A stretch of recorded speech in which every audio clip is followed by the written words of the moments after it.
Hey guys, good to see you here. It's not a competition. It's not a competition, but I did want to interview Checker TV. By the way, his real name is Yuan or Juan. But it looks like my compatriot beat me to it. But it's not a competition. Anyway, in lieu of not being able to ask the questions that I had sort of directly, I thought I would do a deep dive anyway. So one of the questions that came up was, what does the discovery of the laptop mean, right? And I think it means things in different areas. It tells us once again about the level of how professional the investigation was. It gives us a deeper sense of that. It has a bearing on the accident versus foul play theory, hence the poll that I put up. Please vote in it if you haven't. But most important, I think it tells us more about Kiely. Have you guys sort of felt that? Like when you see that laptop, you get a sense of her. You get a sense of this young person. You get a sense of the culture, the cultural artifacts that you may or may not be familiar with, right? Did you get that sense?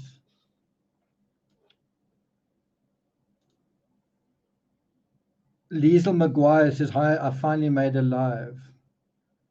Okay, so that's what we're going to kind of look at for starters. I'm just going to bring up an image of the laptop. Not quite sure if this is courtesy of SF Investigates or Checker TV or sort of both. Not quite sure whose image this belongs to. But anyway, there it is. And obviously I'm referring to the stickers on this image, but the one we're going to go into is this one, Virginity Rocks.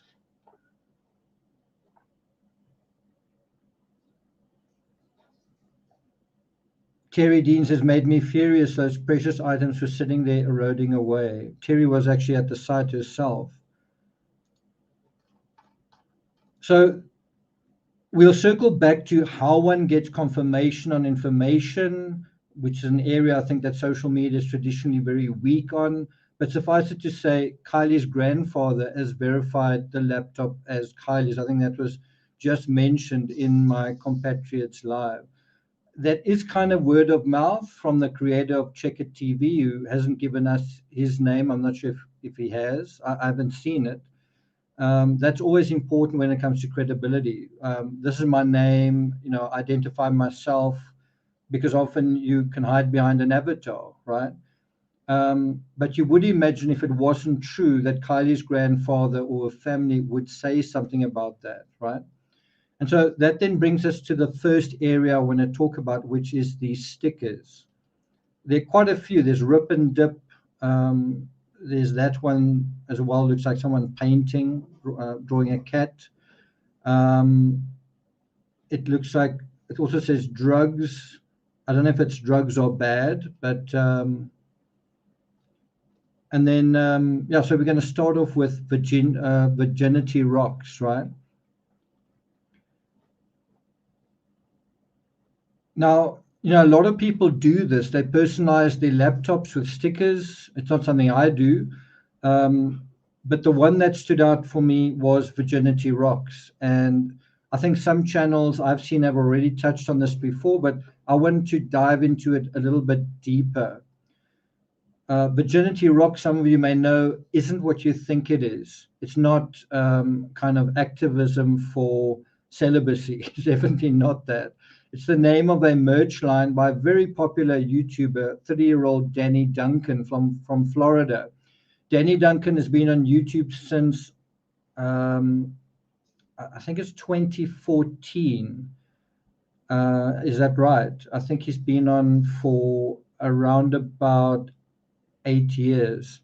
And he's amassed a huge youth following on YouTube. He has more subscribers than Adventures with Purpose and a certain country musician that's also been covering this case combined. So Adventures with Purpose has got a little under 3 million. This country musician as well. Well, Danny Duncan's got more than both those huge channels combined. And here is a screen grab of his channel. you can see, let's bring it up a little bit bigger there. 6.75 million subscribers. And you can see in the corner there it says 69 MERC. If we do this, it's not gonna bring it up. Let's make it a bit smaller. Okay, 69 merchandise, right? Now, if you some of you are already jumping the gun on those things. Yeah, that's right, Leon. That's right. So if you go into, if you click on 69 merchandise, right, then you, which is basically, to make it totally obvious, it's that icon there, right? That then takes you to this page. I suppose I could have done it by clicking on there myself, but anyway, it takes you to this page, and there you see mystery box, and there you see Danny Duncan stickers, and one of them is Virginity Rocks, right? One of them is Virginity Rocks. Now, if you look at that Virginity Rocks, not to be stupid about it, but if you just look at the way that that sticker appears, it's the same way that this sticker appears. It's the same white writing with a sort of a black background, right? I know that that's obvious, but I think it's still necessary just to point out, right? White writing, black background. It's the same sticker. That's where she got it from.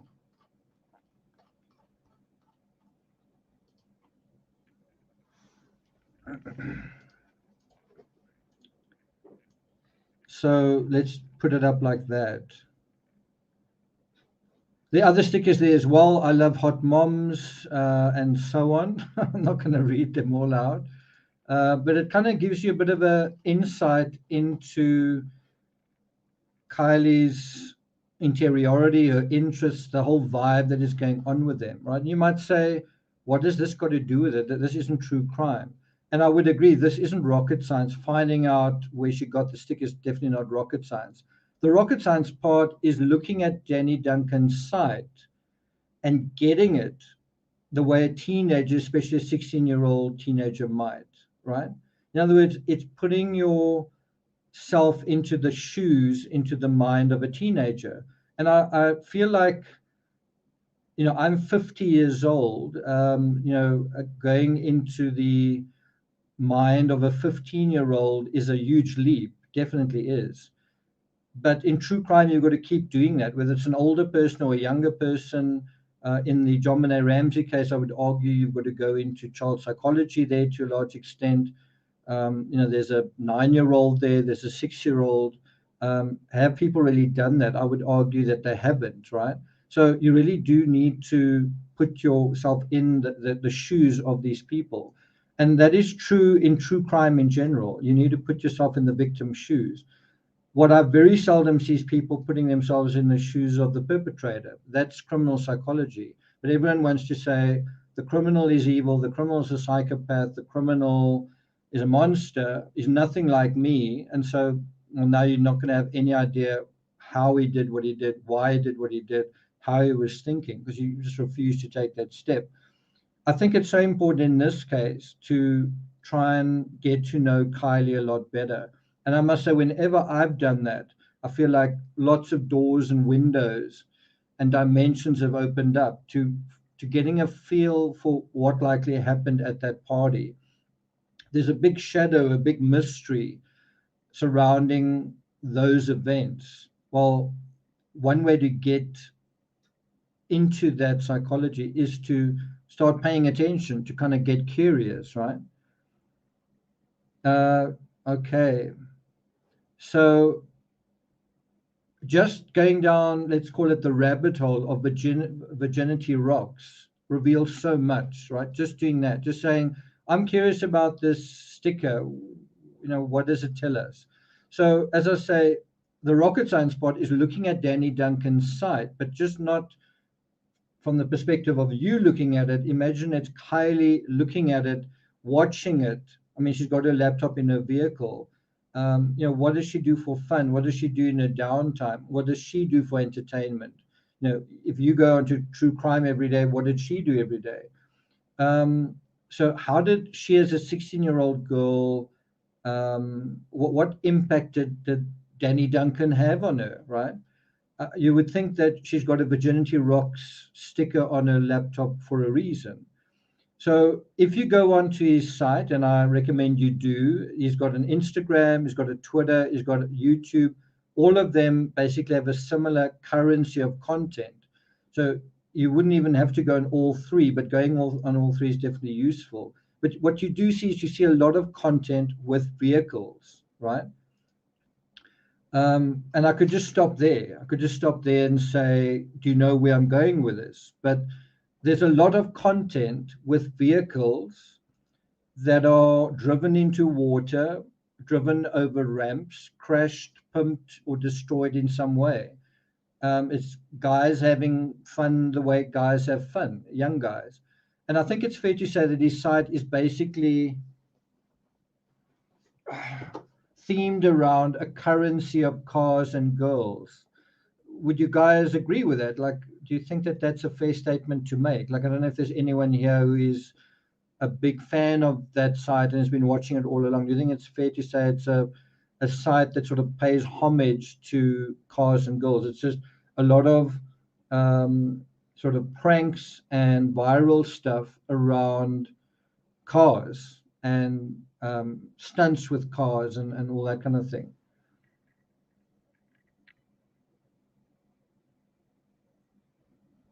Okay, so this is an example of one of the videos that I watched that caught my eye. This is, I'll put a link to the actual video. There's an Instagram of it as well. But this is basically a short sort of, what's the word, vlog, I guess, where it looks like someone has accidentally stood on the roof of a Tesla. This is a Tesla. It looks pretty new to me. I mean, they drive it and do other things with it. But it looks like this guy steps on the roof of the Tesla. It's like, ooh, I've damaged it. And then they decide, well, there's nothing to it now. They must turn it into a convertible. There's another scene immediately after the roof sort of crushes in of this vehicle, where the creator himself jumps onto the. I'm not quite sure why I don't actually have it here. I thought I did put it up. There he is. There's the creator. You see, he's got the Virginity Rocks shirt on, and he's standing on a vehicle, right? But there is a image. I thought I had it here. I actually don't. Where he actually jumps onto the hood of the Tesla. You can actually see here that the Tesla hood has been dented in. That's because he sort of jumped from like quite high above onto the hood.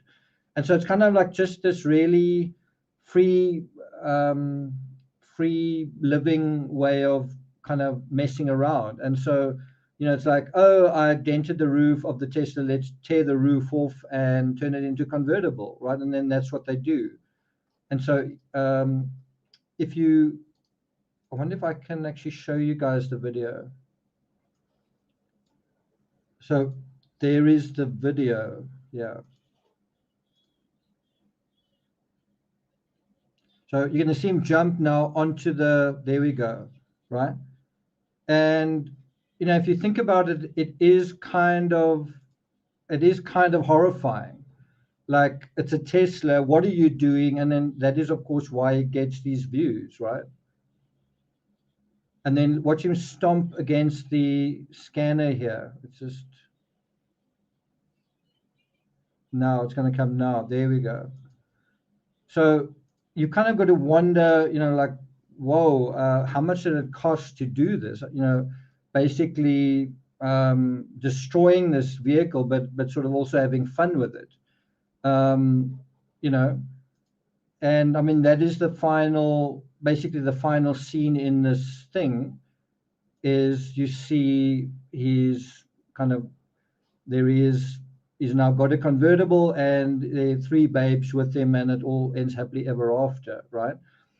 But as I said, when you actually watch the video, you're like, wow, that's kind of extreme, right? They sort of, it's not like they just change the vehicle, they also sort of mess it up. You see him kicking the screen, you see him denting the, and so you kind of end up thinking, geez, that's quite an expensive vehicle. It's okay to do that kind of thing. But I mean, that is how he gets his views. It's like shock value. It's sensational. And as we know in social media, that's the currency that works, right? And it's worked for him. So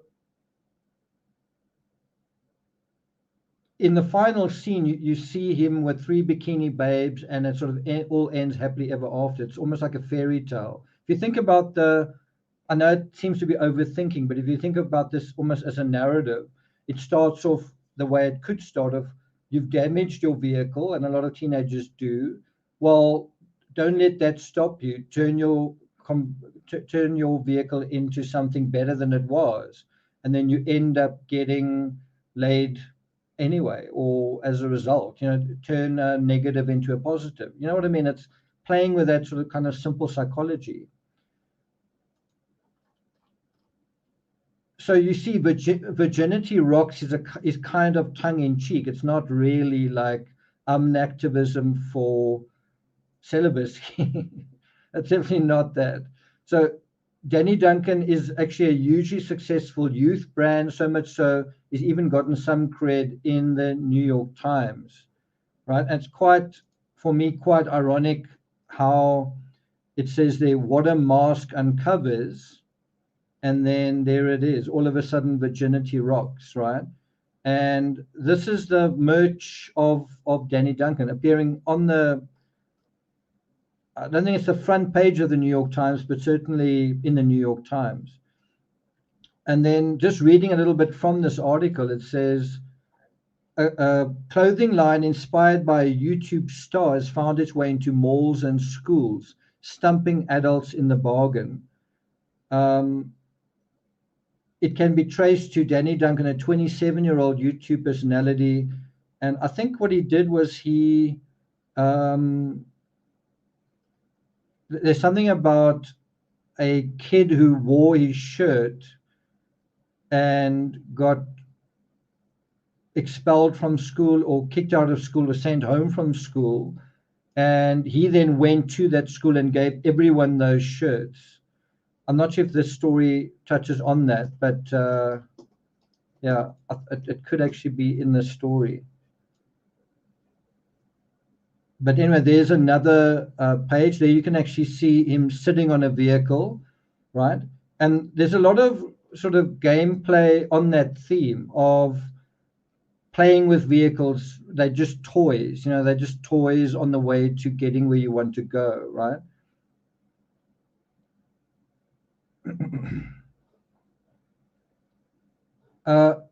Kay says, teens I've seen wear the logo are considered bad or troubled. I think you could think that, but I think the other side is you could say it's kind of edgy. It's, especially if you're a much younger teenager, you might say it's actually pretty cool, for one, something that is bad or uncool is edgy and very cool to another, right? Yeah, I think so as well. So yeah, this is another sort of scene or another image I showed it a moment ago of Danny Duncan, and is kind of quite godlike, right? But you think about that image from the perspective of you 16 years old, right? Aren't you going to think this guy is awesome? If you're 16 years old, I mean, is young, good looking, successful,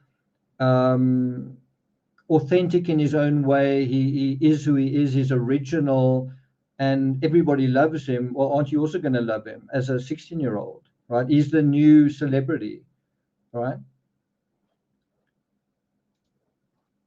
So the vibe of Danny Duncan is goofy, fun, and casually sexual, all within a fabric of youth, cars, and pranks. And social media knits it all together. But it's not just, you might say, it's all just a lot of fun. That's what this is. It's actually very lucrative. There's a lot of money behind this. And Danny's been so successful, he actually bought a $3.5 million brand new luxury home in Los Angeles when he was 27. 27 years old. There's the headline. That's the home he bought at 27 years of age. Impressive, as Darth Vader would say. Very impressive. It's not bad for a dude who started out working for Walgreens. So you can imagine how a guy like this is going to inspire other kids, especially kids who are leaving school. Like, do you want to go to college? Do you want to work in some kind of stuffy job, some kind of conventional job? Or are you part of the new generation that does things differently? And there's an easier, better, more fun way of making money. Yeah, of course. Right. Yeah, that's a great point, CJ. There is a lot of ego, I think, involved in this. You strut your stuff online, everybody loves you, you get lots of views, and you just become you are awesome, right? It's all about you. It's all about me. It's narcissism all the way.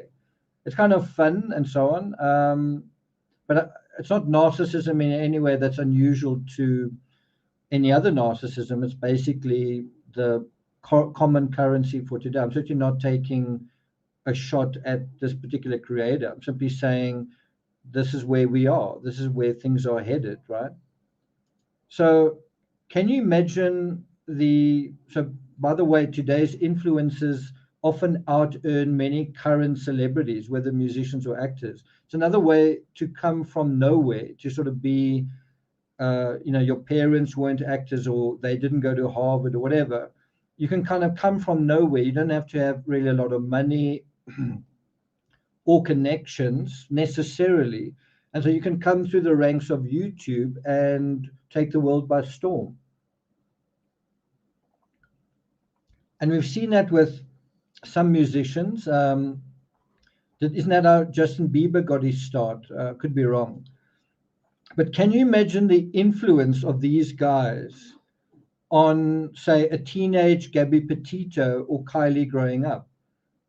I don't want to study. This is the route I want to take. You can make money by just being yourself and having fun. What could be easier? Now, you might say, Gabby wouldn't have looked at this and gotten anything out of it, but it may just have been the idea, make money from social media, not pranks and stunts and everything. She may have just looked at that and said, so you can. So that is a way you can make money by being yourself. Well, Gabby may have said, I'm not going to be doing sort of weird things. I want to do more natural things. That's how I want to do it. Well, good luck trying to make money that way. You know what I mean? It's harder looking from the outside to know how hard it is to make a success from the inside. This looks, I think, very easy. It looks like what could be easier than that. So obviously Danny is actually the exception rather than the rule. I mean, how many Dannys are there? And what looks like fun on YouTube hides the rigmarole that goes into scripting, shooting, editing, and also growing your channel. If Danny can make money being goofy, it probably seems like anyone can. And I mean, this is also not only the fabric that Kiely finds herself in, probably her peers do as well. Sammy, Mags, Jagger probably also think, wow, I can probably make money from social media. Jagger probably thinks I can probably take photos and people will pay me and I can be the cameraman for social media. And I kind of went through that route myself. When Facebook was sort of coming on steam, I did a lot of shoots for models and wannabe models, getting their profiles onto social media. It was before the time of good cell phones that could take really good selfies, right? So in a way, social media employed me in a way, but via the whole dream of I'm going to put myself on social media and make money out of it. And in a way, I made money out of people who thought they could make money out of it. In other words, I'll be an influencer, I'll be a model, or I'll promote myself on social media. Um, and so you have all of these cottage industries coming out of that, right? But it's not as easy as it seems, because if you're thinking about that idea, so is a lot of other Tom, Dick, and Harrys. And so when everybody is doing it, some start doing it for free, and some start doing it for discounts, and pretty soon no one's making any money, right? So the point is there are a million Dannys who do what Danny does and they don't get anywhere. Reality is hard. You have that a little bit in true crime as well, where everyone thinks, well, true crime, just talk about true crime, pretty simple. Not necessarily. So anyway, reality can be quite tough, even in the seemingly fairy tale lands of social media. Now, coming back to Kiely, and I think it's important that we do, one gets a real sense that for a teenager, you can see our cars are sort of ticket to the promised land, right? Think about this case and to what extent we've been thinking about cars. Just in terms of the salvage, it's been about Kiely's car. What kind of car was it? This seat, that seat, was the seatbelt on, were the windows up? But it's car, car, car, car. A vehicle has been a big part of this narrative, right? But from her perspective, and I don't think this is rocket science either. I mean, all of us when we were teenagers, we wanted a vehicle. We couldn't wait to get a vehicle. So that hasn't changed. But I do think the what's the word? The desire for a vehicle is so much greater when you see a channel like this having so much fun with a vehicle, right? It's not just where you, in your mind, you imagine, well, if I had a car, I could drive myself to school. Not in Kylie's case, but if I had a car, I could visit my friends, dot, dot, dot. Well, now you're seeing all of these adventures with vehicles taking place with a creator like this. They're having all sorts of fun with all sorts of vehicles before you've gotten your vehicle. That's going to make that whole feeling of, I can't wait to get a vehicle 10 times more potent. Like, I'm going to have so much fun when I get a car, right? Can you see that? Now, I don't know if there are any mothers here in chat who have kids and who are going through that, who have kids who are watching social media before they're ready to drive, getting really excited about it, and that's really becoming an addiction, and they're getting really caught up in it, like really getting caught up in, I can't wait to drive, but they're seeing all of this basically promotion, all of these sort of advertisements in a way. That's not something we had in our time. In our time, well, a friend got a car and then they drove it, and we were like, wow, I can't wait till I get one. It's like one thing, then another thing. It's totally different where you have it on your phone and you can see it constantly, and you're seeing Instagrams of cars and all that kind of thing, right? Dame says, my son drives our mower. Yes, he's excited.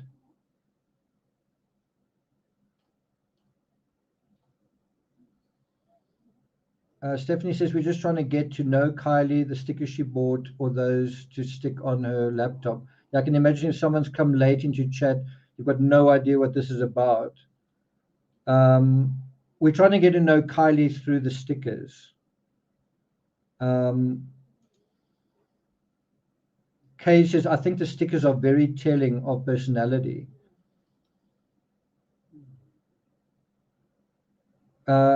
Leon says, I agree they're a statement, but it doesn't have squat to do with her death. So that's where I think it's quite important to address that. I think the stickers have got nothing to do with her death. Really think so. So the attitude that you see on the social media, driving cars crashing cars into water, which you see, I can actually show you a picture of that.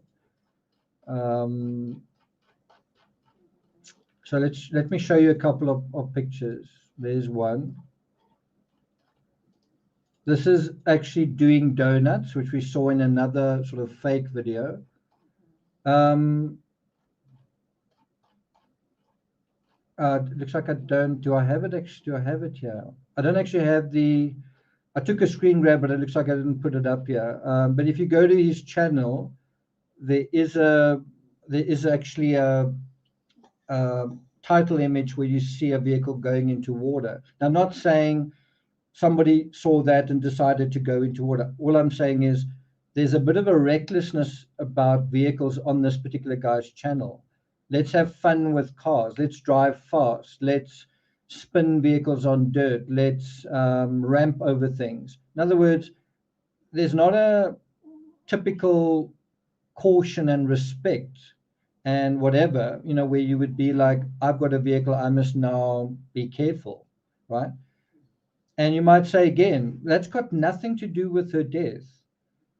So here's the counter to that point. So you say, when she got into a vehicle that night, and this is with the accidental theory, if you say it's foul play, then 100% agree with you. But then, yeah, then maybe you want to tune out from this channel. Okay, you don't believe it's foul play, bye-bye. If you accept that it could be an accident, and you think about this reckless approach to driving, then you're going to see how, if you intoxicated, or if it's not, if it's a bit of a risk to drive in this situation, it's dark, you can't see, I'm 16 years old, I've had a bit too much to drink, I shouldn't really be driving, but heck, I've been watching all these videos of people taking risks and they get away with it. Why wouldn't I get away with it, right? And so to me, I see it completely the opposite way, that it doesn't have squat to do with her death. It doesn't have squat to do with her death. Or am I wrong? Do you guys think it is totally irrelevant? Like, I don't know why you're even talking about this. It's absolutely irrelevant. Like, who Kiely was, what she thought about, what entertained her, her psychology, and what she ended up doing that night once she got into the vehicle. It's got nothing to do with how she died. Grid says you cannot drive from the hatch of a vehicle. True, you can't. That's true, Dame says, I feel that at that age they feel pretty bulletproof. Kay says, I've seen pics of the ex of the vehicle down near water on Instagram. Okay. Jennifer says, my 17-year-old has anxiety just thinking about having to get a driver's license. Yeah, that is true. That's also a good point. That's a good point. And that's a fantastic point from Tina. YouTube is having a huge influence on teens. I think YouTube is having a big influence on adults. If it's having a big influence on adults who kind of mature and who come from an age where there was no social media, prior to YouTube, and it's impacting adults, you can imagine how it's impacting kids who have kind of grown up with YouTube. And I think the coronavirus, the pandemic, gave YouTube a massive boost, because it was like you couldn't get out. Movies stopped showing, and so where would you go for content? And you couldn't go to movies. TV was sometimes blah. Some series would run out. Where are you going to get your inspiration, your thrills? Well, from YouTubers. Stephanie says, yes, it's influencing us all. The stickers have a lot to do with the personality. It's relevant. Yeah, so some people may think it's not relevant. Well, then, okay, off you go. This is trying to see how it could be relevant. Might not be relevant, but this is how we're trying to see how it could be relevant. Also, if you are watching and you're like, this was definitely foul play, I refuse to think about anything else, you might be thinking, this is relevant, this is irrelevant, that's irrelevant, that's irrelevant, that's irrelevant. then that's your take on it. I mean, I think I'm one of the most unpopular channels covering this case, and I'm not sort of afraid to say I don't think it's foul play. If I wanted to be popular, if I was like, well, I would prefer to have 4,000 people in chat, I think I'm going to say it's foul play, because then I'll get 4,000 people in chat, or I'm going to have this guest on. But I don't think it's foul play. And I'm not afraid to say it. And if I interviewed Nick Rinn, I would have said, do you still think it's foul play? And he may have said, yes. And then I would have said, but this, but that. I wouldn't have been afraid to not argue with him, but to debate and to sort of deal with that aspect, right? Because it wouldn't be like a case of Adventures with Purpose, please send some of your subscribers to me. It would be a case of, can we find out what happened here? Can we find out the reality of what happened here? Not views or subscribers, but like, what is the true crime truth to this case, right? That's the question I would want to know. So the other thing that I think really plays more into this whole thing that I'm trying to get at is that Danny Duncan's content is to do with having fun with a car, right? If you think about the party, it's 300 kids who converge on a campground. Well, how do they get there? Well, they all get there with their vehicles. And although we don't have footage, we do have footage of another party in Michigan where you see how the cars are part of the fun. They do donuts, they turn their car radios on, you can do certain things in the vehicle. You know, you can sort of sit in the vehicle and charge your phone. You can sit in the vehicle and drink. You can sit in the vehicle and sleep. You can sit in the you can get drink from your vehicle.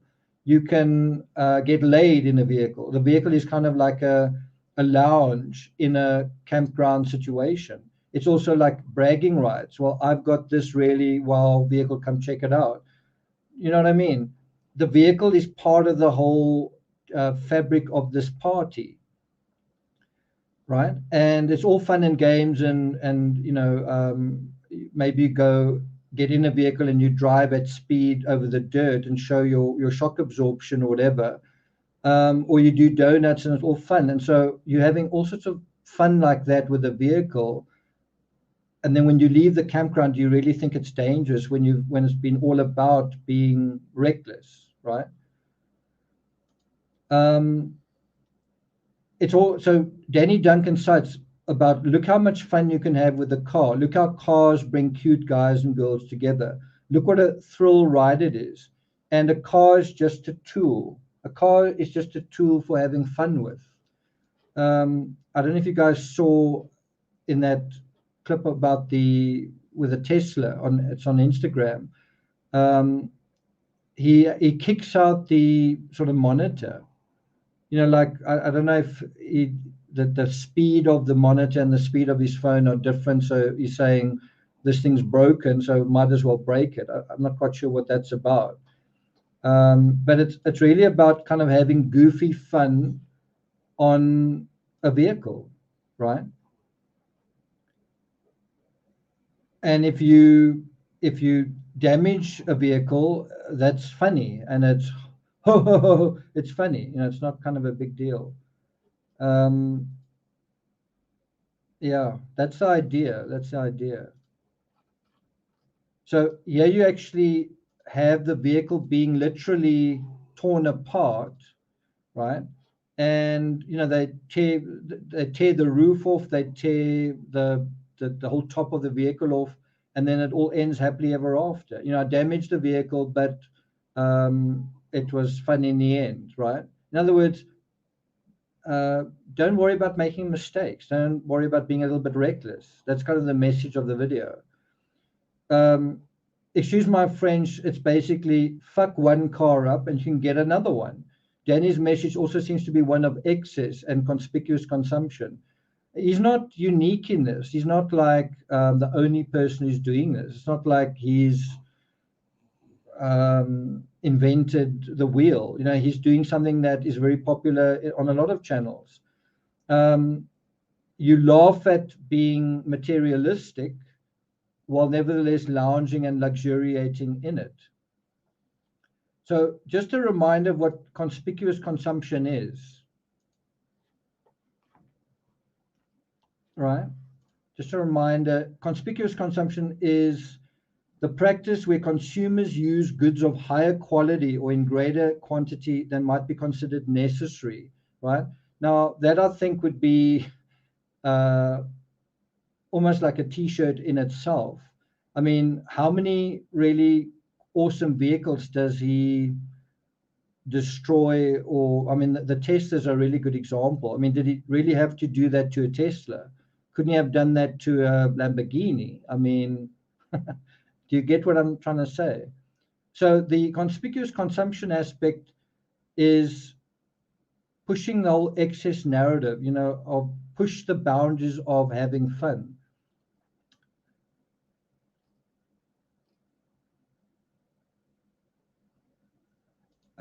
Nancy says the current slang of MILF is make it last forever. I don't know if I... anyway, so where does the patrol part come in that? I'm not sure if make it last forever patrol. Not sure if I get that. Bella Ann says, I watched Nick live today. That's the other Nick. He did say he's leaning towards foul play. Yeah, the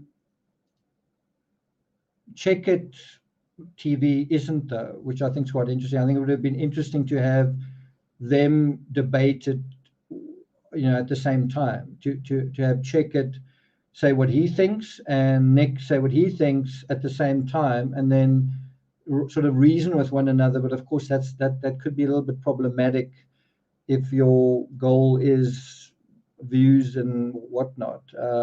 Yeah. You want to try and go with the flow and make it comfortable, right? Anyway, far from me being a preachy killjoy, I know what I got up to in my youth, car-wise and otherwise. I think it's fair to say that we older folk now have a much clearer sense of the type of vibe that is going on at the Lord of the Flies party.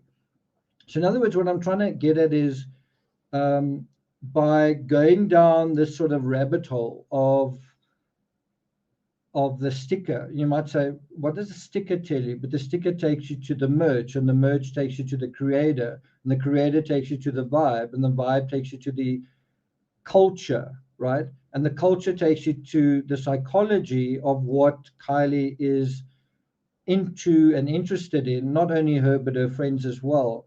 And that is then taking you into an analogy to the culture of the party, right? And now you're getting a visceral, authentic sense of what was going on, right? You're getting a little bit of a glimpse of the sights and sounds, which I think is worth something. If you're a young person watching this, if you're a teenager watching this, I'm sure you would say, that is so obvious. Yeah, but because you in that place, someone who's not, it's not obvious. It's not obvious to law enforcement. It's not obvious to perhaps certain families. It's not obvious to certain, I mean, even the Adventures with Purpose searchers are approaching 50 years old. It's not necessarily obvious to them. Well, I think one of them's got a daughter who's a teenager. It's not necessarily that obvious. Common sense says immature drinker and immature driver. I mean, the fact is, the person who died here was like the youngest person at the party. Maybe not the youngest, but probably the youngest driver at the party. Do you guys agree with that? Like, do you think there was a driver there who was 15? I don't know. I mean, but what do you think? What do you think the likelihood is?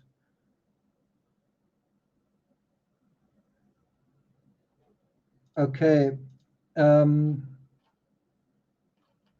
So this is the kind of thing that inspires these teenagers, that kind of thing. And I mean, this is over dirt, near water. This is the same thing. So what do you think they did at that campground? I don't know. If you look at this as well, it's the same thing over and over again. It's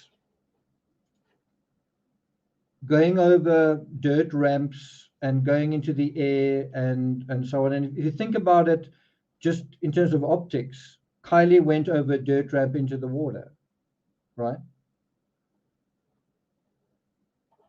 Common sense says they decorate their laptops like we used to decorate our lockers. Well, I used to decorate my I think maybe it's different in my country. We would go to school with not backpacks, but sort of cases, right? And then we would put graffiti all over our cases. I think it is similar to that. It's quite a good point. Yeah, or our notebooks. So looks like Nancy wants to jump out of what we're talking about here. She says, why is the seatbelt hanging out of the hatchback? That is a good question. Another question is it a seatbelt? Is it the sleeve of the hoodie? Often you have clothing that sticks out like that. Is it the luggage rack?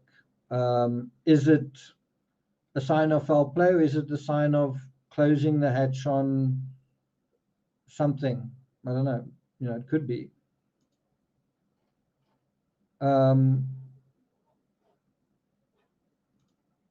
Paris Ritchie says, I will say I was a teenage girl a few short years ago, and I had a trucker hat that said MILF Patrol. Cringe, but the urge to be edgy was strong. Thanks for sharing that. That's really cool. I think what often happens in this is it becomes very binary and becomes like, I was an innocent teenager, I never drank at all, and that person's wrong and whatever. And like, own up to your own crap, when you were young, what did you do? We were all reckless when we were young. That's part of the story that we're dealing with here. Could it be more than that? It's quite hard to say at this point. Could it be that things were so extreme that there was something else that happened? But is that what happened, or is that what people want to think?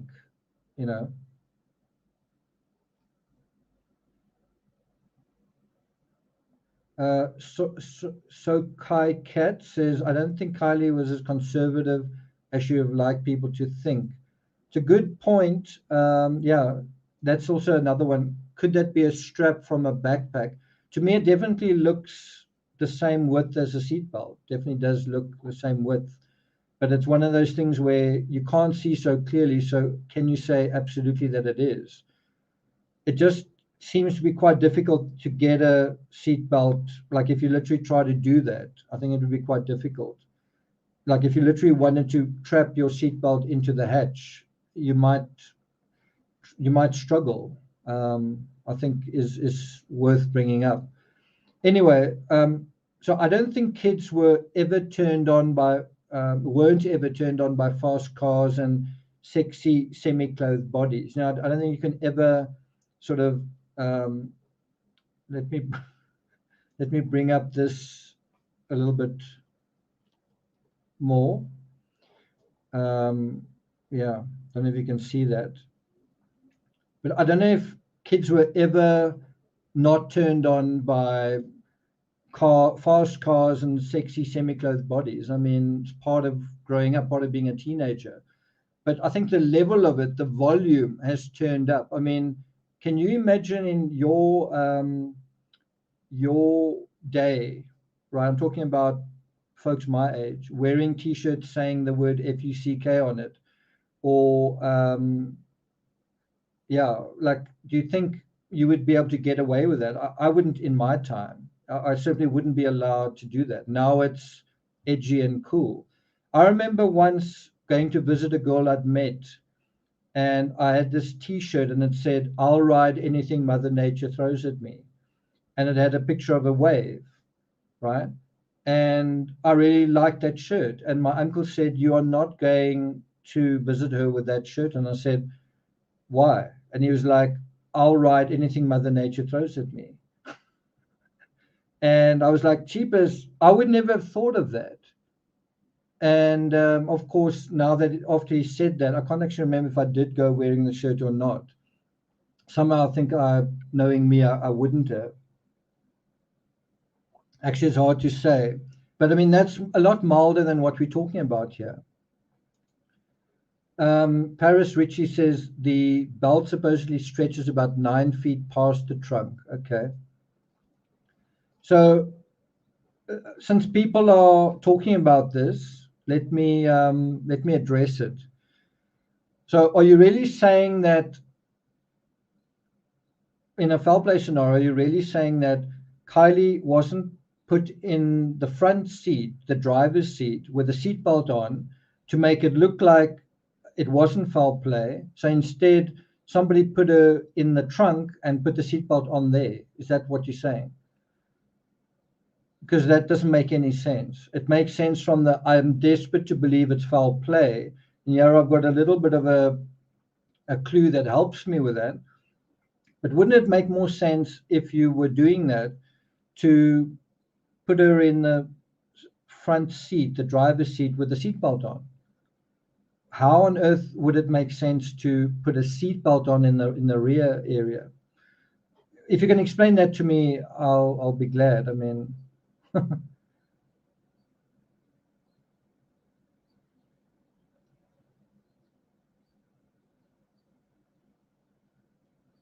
okay. So anyway, let's keep going. So I was saying that I don't think kids weren't ever turned on by fast cars and sexy unclothed or semi-clothed bodies, but the level of it, the volume has turned up a lot. A lot has happened in online that wasn't in our case. Wasn't going on in our case. Pornography wasn't going on like in our case. So also the cornucopia of substances that go along with these celebrations is also up from yesterday, from our day. By the way, what I mean by cornucopia is an inexhaustible store. Right, let me just bring that up. Right. So it's just a description of this word cornucopia, an inexhaustible store. And in a way, that's what social media really is these days, an inexhaustible store of something to be addicted to. I'm talking about if you want to buy a car, or you a young kid that is looking at fashion or whatever it is, you can really get caught up in content in a way that as kids we never could. I mean, you had TV, they spoke about TV addicts. You can be a much worse addict of content because of the internet, right, and social media, than you ever could prior to it, right? But that applies to so many other things as well. We're living in a time of excess that also applies to drugs, right? There would have been, and we heard that there was a lot of drugs at this party, drugs, alcohol, and whatnot.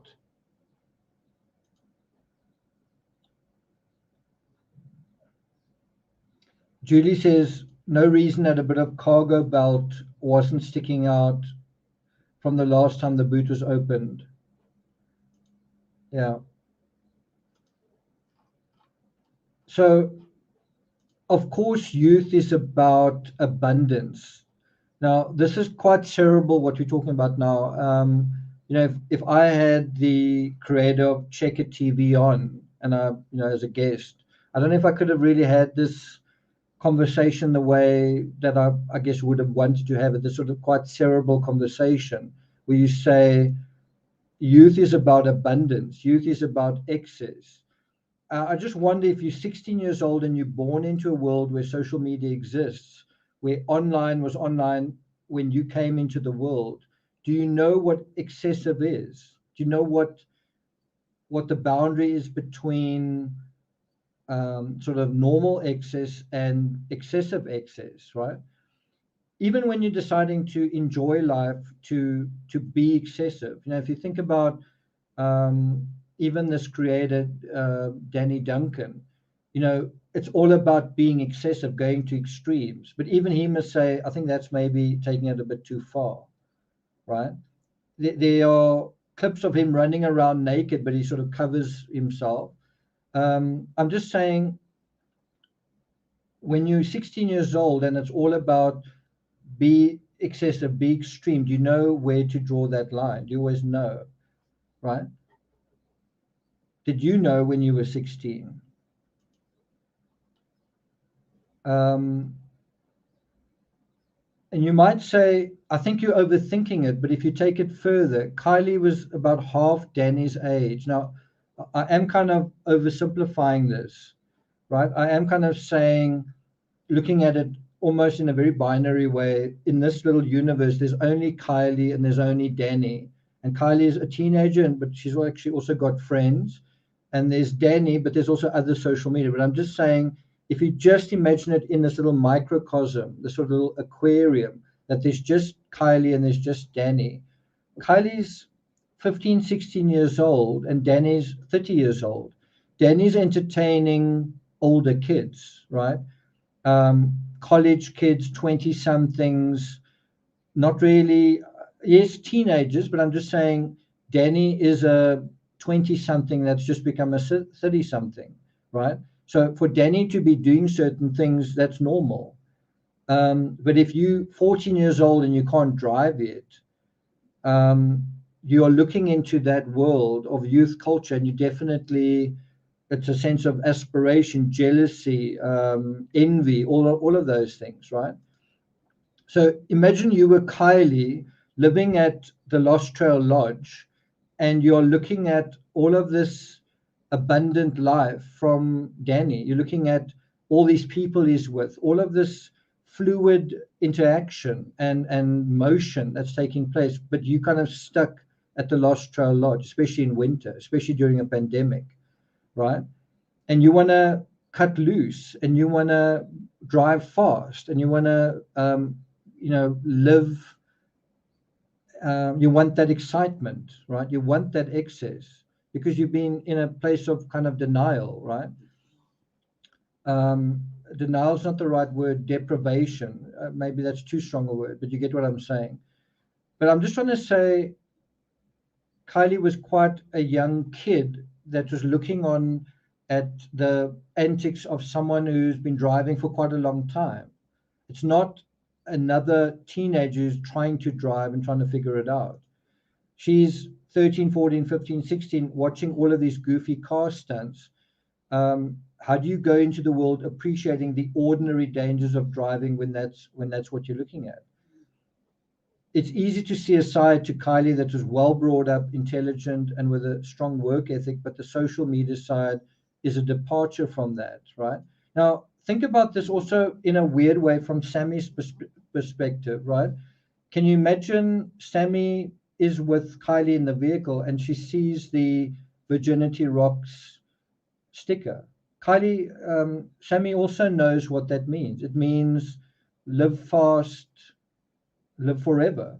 It means have fun with cars. So Sammy doesn't want to be the one to say, I don't think you should drive. Sammy gets where Kiely's coming from, right? You see what I'm saying? Kiely is communicating something through that sticker, which is take risks, be extreme, be fun, right? And Sammy doesn't want to be like, no, don't have fun. Stop drinking, go home, right? I'm not saying she's right to do that. I'm just saying that's what is going on in the minds, right? In their minds.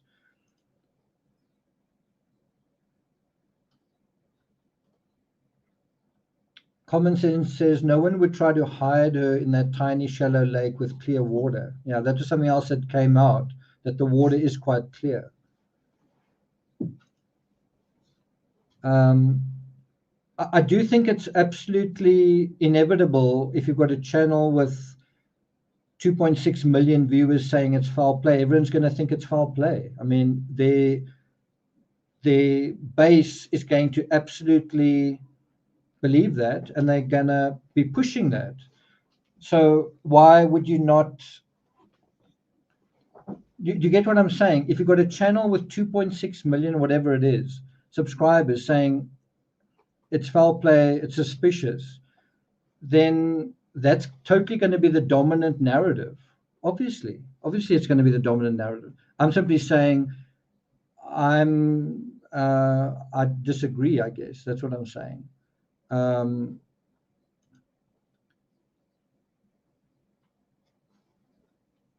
Common sense says, in my opinion, that party was tame. Amy King says, I'm a little bit behind, but I would like to say that I'm ashamed of other adults being rude. Yeah, okay. Yeah, Check It does say he thinks it's an accident. So, differences of opinion. There are differences of opinion. Okay, let's continue.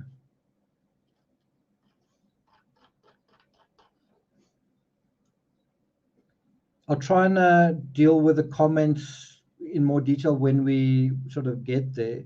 So now I'm going to take you guys into something that I feel has been very underrepresented.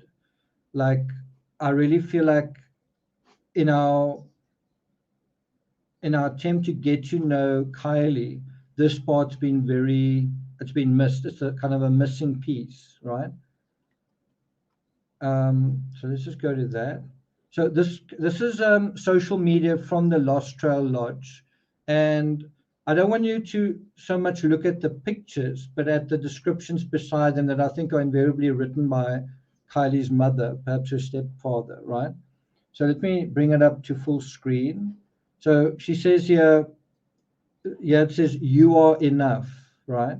Then it says here, get away from the crowds. First person to post their picture of this sign and tag us as a prize, right? Social distancing, get outside, take a hike, family adventure, disconnect, unplugged, right? I want you to take a moment and just focus on this particular image and see what comes up in your heart and in your mind.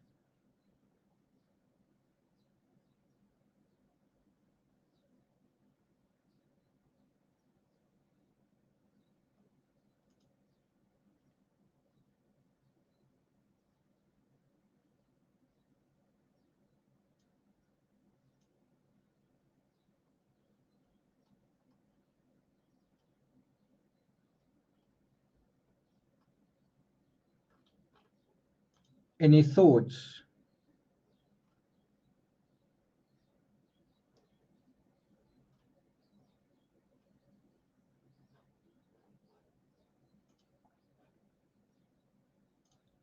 So when I look at that picture and when I read that beside it, to me, it's totally counter to the Danny Duncan stuff. This is about being enough within yourself. It's about being in nature. It's about, I don't want to say being isolated, but being separated from crowds and separated from peers and separated from groups and separated from that whole social dimension and being enough and being centered and all that kind of thing. I don't know if you are getting the point I'm trying to make is that Kiely's home life, the psychology at home was totally different to the Danny Duncan psychology. The Danny Duncan psychology is let's be reckless, let's be loud, let's be excessive, let's have fun, let's get together, let's have as many people as we can, let's do silly things, let's goof around, let's break stuff, let's da da da da. It's kind of very superficial. This is the opposite. This is deep. This is finding a kind of a resonance in nature. This is also about this idea of being by yourself and getting in touch with nature and getting in touch with yourself. The whole Danny Duncan thing is about being part of a tribe and being kind of uh, what's the word? Witty, I guess. This is not about humor. This is about sensitivity to one's surroundings. Danny Duncan is almost about being insensitive to your surroundings, laughing at and doing things in spite of, breaking all the rules. This is being sensitive to almost like Mother Nature, that there are actually sensitive systems in play and let's listen to them. Danny Duncan's about let's not listen to anything or anyone. One of his most recent videos is where he's told, do you know there's a fine of $500 if you jump off this pier? And then he immediately jumps off the pier. right? Do you get the kind of the conflict? I think contradiction is the much better word. You get the contradiction.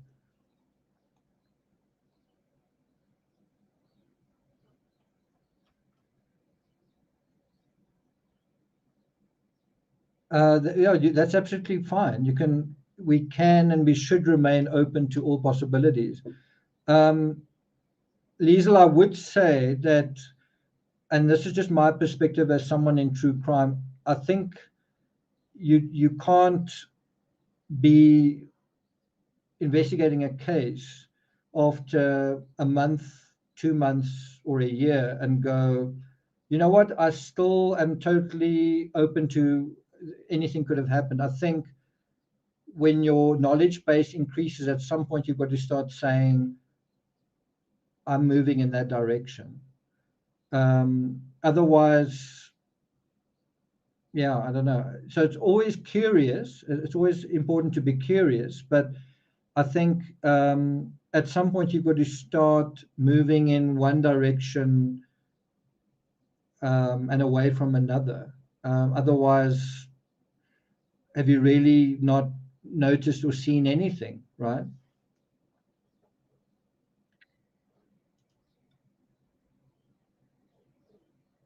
Let's look at some of your comments.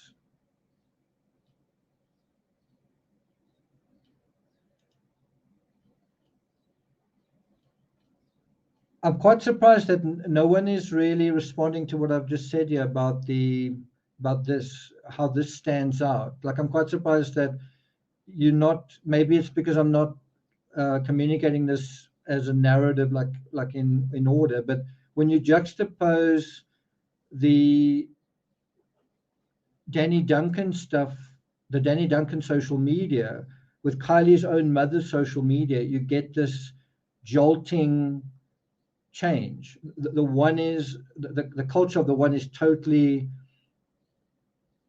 adverse to the culture of the other.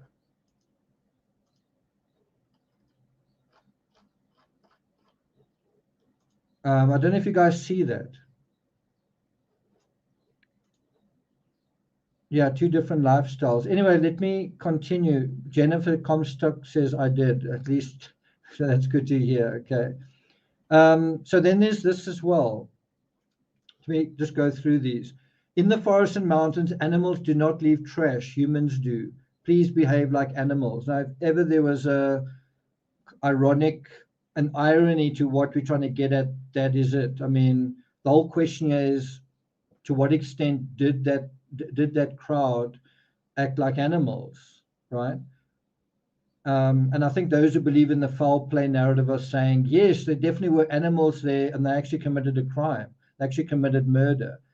That's where I think there's so if you're saying, can a young person know where to draw the line with excess, right? Well, can you as an adult know where to draw the line, looking at all the information in this case, where you say, that's how much criminality took place here? Or was it so much, or was it that much? Well, how good are you at that? Anyway, she says here, be like animals, Earth Day is every day. Choose mountains, Earth Day, not kidding, go outside. This is the kind of environment Kiely grew up in. This was her home life, which is about, to some extent, being a nature's child, but also behave within the natural setting, right? Don't litter. And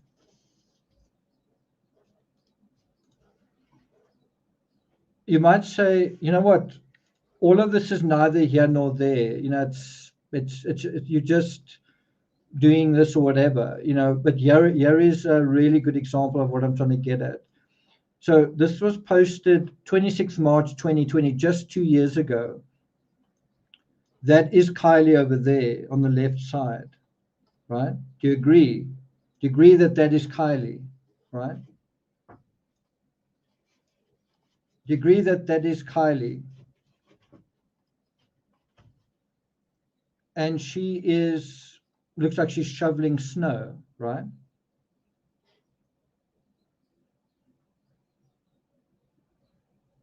Kelly Sharp says that's how we raised our kids, just in the other side of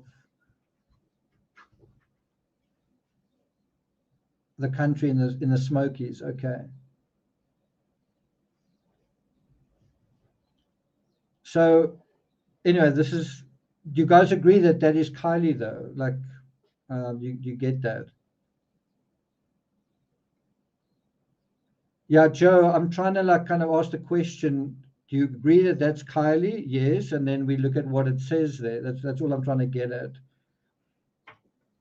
Yeah, wasn't she a musician? That's such a great point. You know, you often see her playing playing the fiddle, or what is that thing?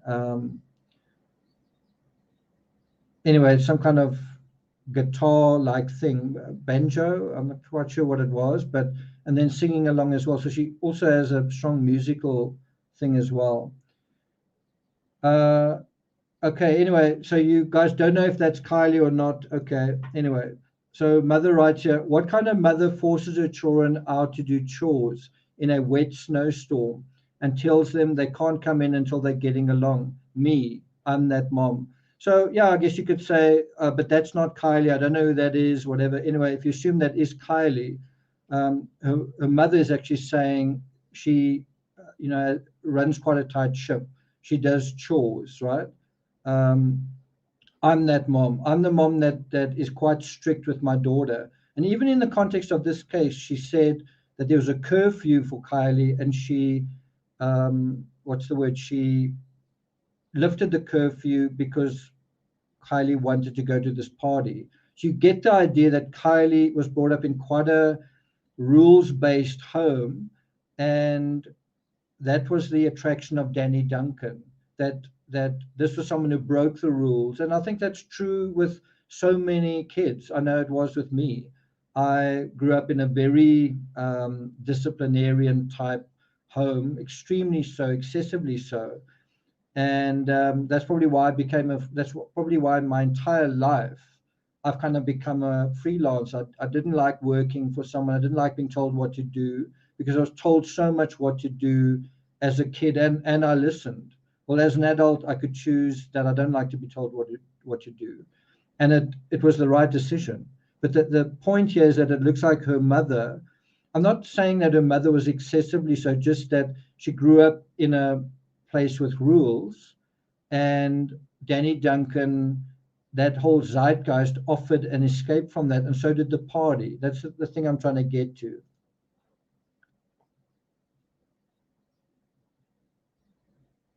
Michael says, I don't think that's her. Okay, good for you, Michael. Okay, so then we bring up the next thing here.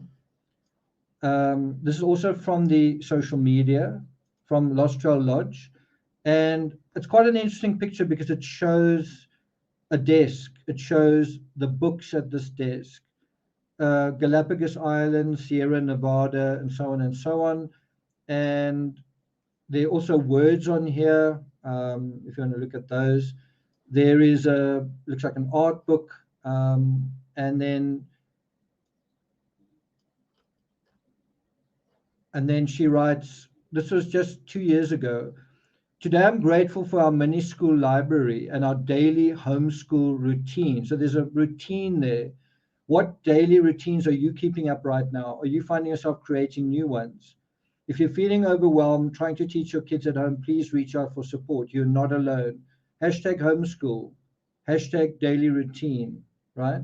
And then someone here said routines are key.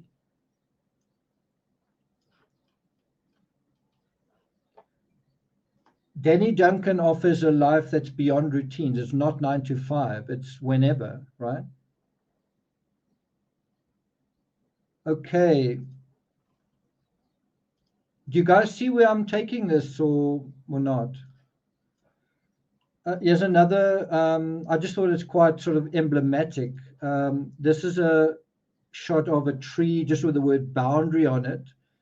And she writes, they say life begins at the end of your comfort zone. What boundaries have you pushed lately? Go outside, adventure, disconnect to reconnect. You can kind of imagine that Kylie's mother would have encouraged her to get off social media. And if she did, I think she was a good mother. I think teenagers are online too much. But I also think it's a tough call. It's a really difficult to raise kids today with social media. But you can imagine that her mother set boundaries. And this whole incident to me is about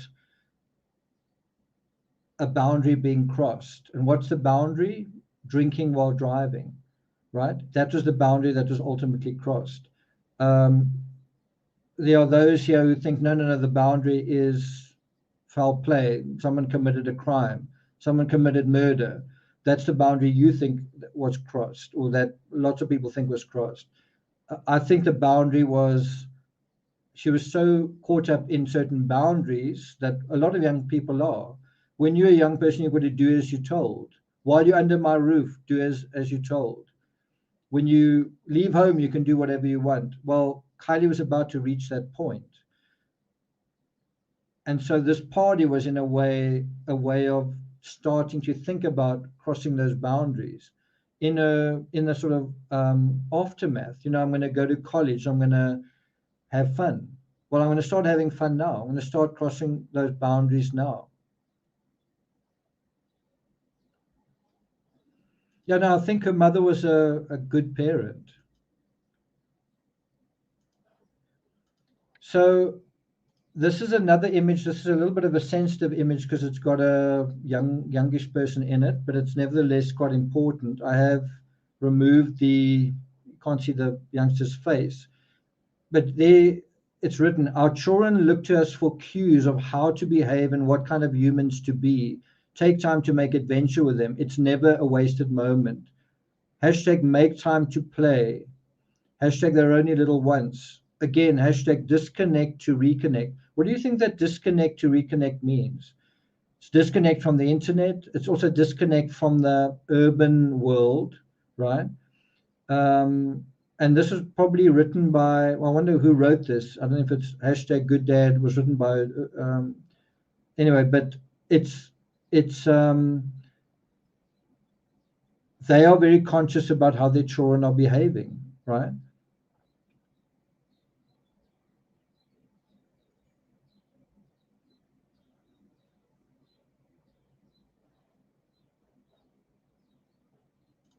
So Stephanie says, if my son asked to go to a graduation party in the woods, I'd have said no. Yeah.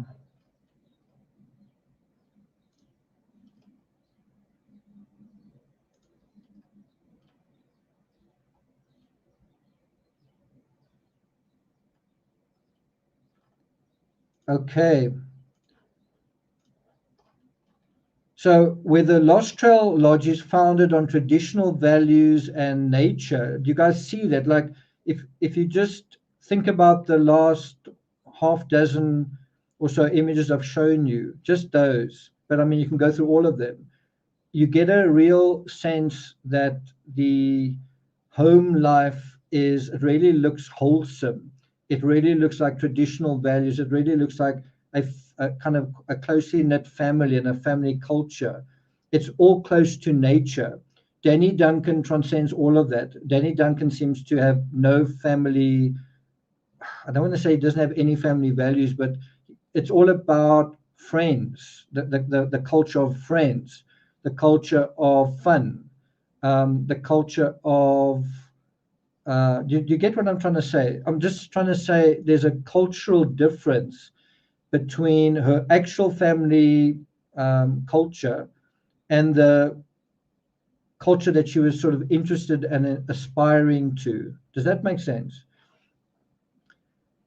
And which culture do you think would have saved her ultimately? Like if you take the events at the campground, which culture do you think could have potentially saved her? A more kind of conservative culture, a more sort of careful culture, a more rules-based culture, or the opposite? The other thing is that Danny seems to transcend all that. He seems to transcend. He doesn't get hurt when he does these stunts. He breaks things, but everything's okay. It's all a big joke. But is it really? And that's why, let me bring this image up. Is it really a case of that you can damage a car and walk away and it's not a problem? You can break things and it's a big joke. Is that really how it works in reality? Like, Danny sort of shows these instances where you ramp a car or you crash it into this or you do that, and it's all a joke. But is it a joke in reality? Can you do that sort of thing in reality?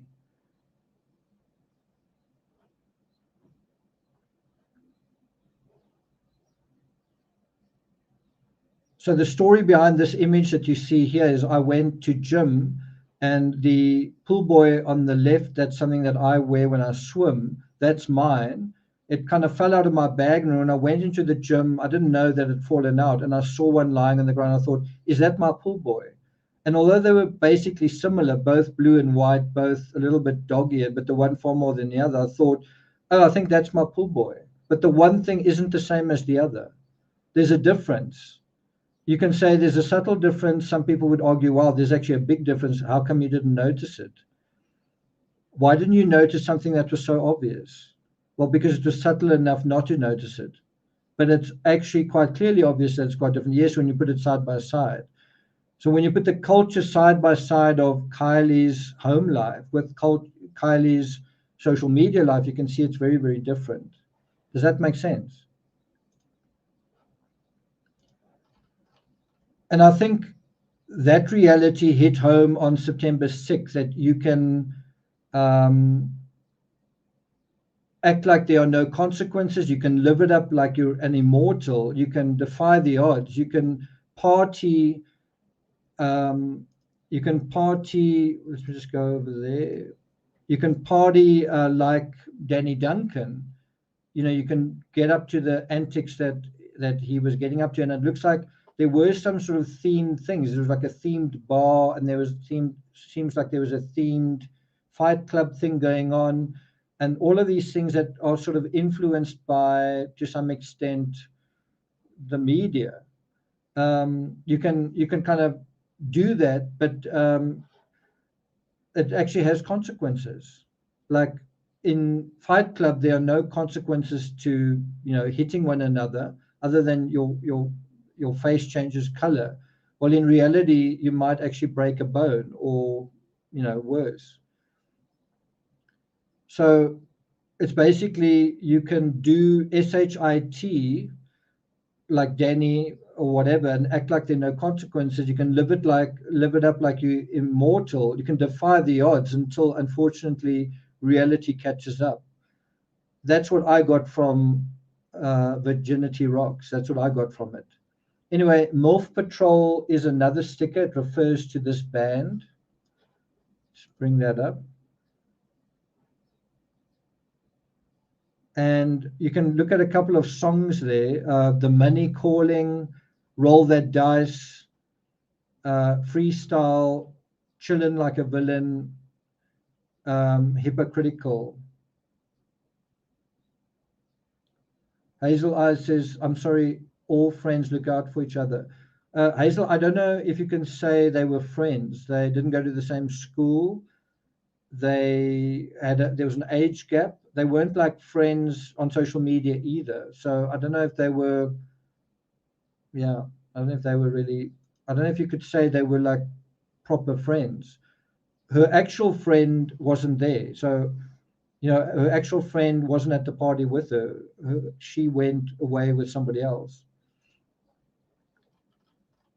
I do think Kiely's music tastes are another interesting conversation, but it's one we've already had, or at least started. It may be worth looking at her Spotify to get a deeper sense of how Kiely was different to other teenagers music taste-wise. Anyway, there's a quick look at her Spotify. And then that brings us to Groupthink. So I'm going to wrap up this live. I really wanted to talk about the stickers, but I want to wrap it up just by dealing with some things that are quite current, right? Dealing with where we are right now in the timeline. the investigative timeline. So I want us to think for a moment, pause on the nation of groupthink. Just think about groupthink in this case. Do you guys know what groupthink is?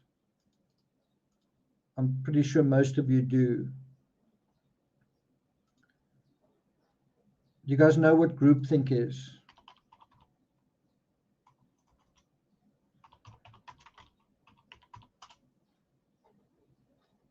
Let me just put it up on Google just to make sure. Groupthink is a phenomenon that occurs when a group of individuals reaches a consensus without critical reasoning or evaluation of the consequences or alternatives. Groupthink is based on a common desire not to upset the balance of another group of people or of a group of people, right? That's what groupthink is. It's a group of individuals who reach consensus without critical reasoning. And of course, the group is convinced that they are being absolutely critical in their thinking.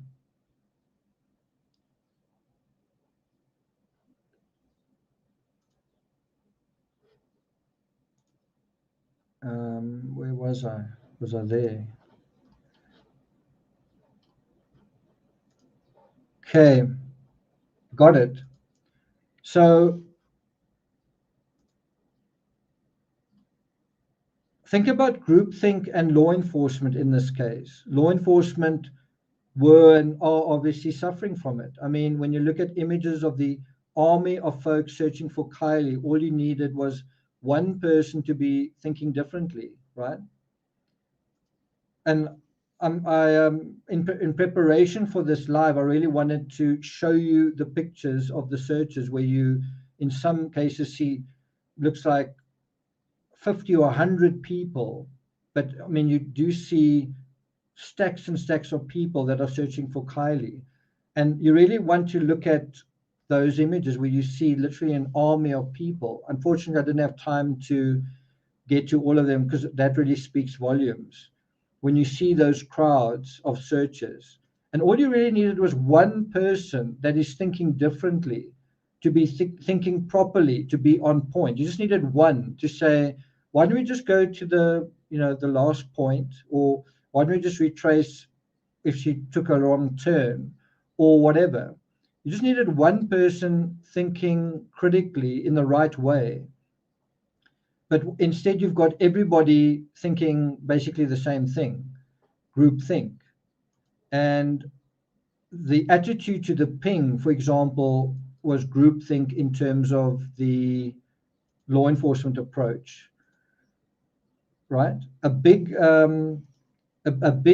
part of law enforcement's groupthink was the ping doesn't really mean anything. Lots of things could have happened after that. And all you needed was one person from law enforcement to say, you know what, let's actually look at that ping. Let's go to the ping. Let's start from the ping. In other words, just one person thinking for themselves and not kind of worrying too much what the rest of the group's going to say if you go a different route, right? Groupthink, when a group of individuals reaches consensus without critical reasoning, but it's based on a common desire not to upset the balance of people. In other words, I'm really worried what you're going to think if I don't agree with you. I'm really worried that if you say, all of you are saying that, but I think it's something else. So I'm not going to think that. In fact, I'm not even going to think about it. I'm just going to parrot what everyone else is saying. I don't want to actually think for myself. I don't want to actually think an original thought because that's going to get me into trouble. I don't want to rock the boat. So I'm going to just think what everyone else thinks. And so I'm not going to actually think. I want to be popular.